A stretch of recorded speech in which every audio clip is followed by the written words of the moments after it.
Join us on a journey through time as we delve into the life and legacy of Richard Charles Stanley Frost, a courageous soul born on January 30th, 1888, in Devonport, England. This remarkable individual served with distinction in the tumultuous era of the First World War.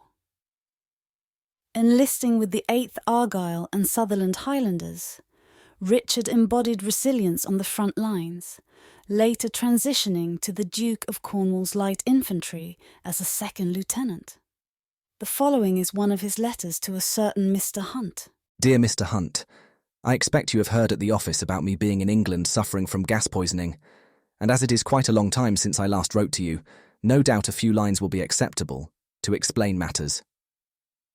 We left the trenches at Vimy Ridge on July 5th, and marching back about 14 miles, we eventually reached a village named Ostreville for the purpose of having a divisional rest.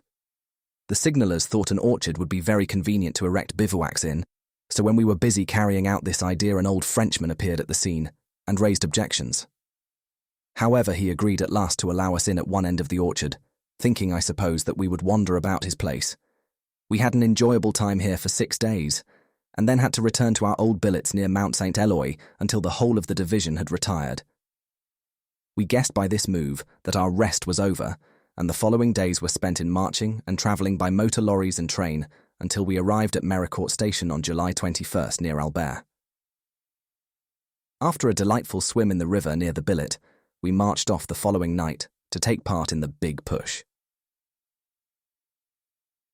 We slept in an open field that night near Fricourt Farm and were rather rudely awakened by a few German shells landing near us. For 5 days, we were lying in reserve in this district and occupied our time in watching an army of men at work in the valley, making roads, railways, boring for water and laying down water pipes, also practicing attacks in the old trenches. It was very interesting to see the great amount of artillery, busy practically all day and night, and to read their messages sent by visual signalling from a ridge across the valley. Our period in reserve being up, we moved to Mametz Wood to lie there in support for 5 days, before going into the trenches at High Wood. On arrival at the edge of the wood at night, we were welcomed by a big dose of gas shells and shrapnel, which was applied steadily throughout the night by the German artillery. Having to assist in putting our signalling gear into a hole for safety, I was prevented from using my respirator for the first quarter of an hour, as we could not see on account of the darkness and dust made by the ammunition columns rushing along the road, and it was during this time that I must have breathed in enough gas to put me out of action. Afterwards, of course, respirators were used, when we were settled in holes by the roadside for the night. I remained with the battalion until I was sent to the casualty clearing station on August 3rd and reached Rouen Hospital the next day. I had to wait until the 9th and crossed the channel from Havre to Southampton on the New Zealand ship Marama, with about 800 other patients, the day after. It was a splendid boat with every convenience for carrying wounded men, and the sisters and orderlies were colonials. It was last Friday week when I arrived here, and must say it is very comfortable and quiet.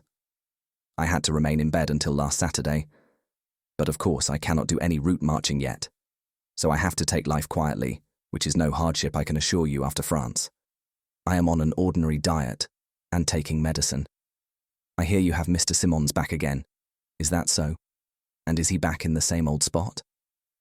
I hope he is pretty fit, although I suppose there must be something wrong with him, to be back again.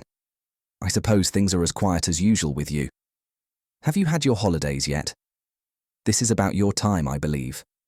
I shall be glad of a few lines when you have time, to hear the latest about the office. I hope you are keeping fit. Also, Mr. J.B. Taylor and Mr. Woodhams, and with kind regards to you all.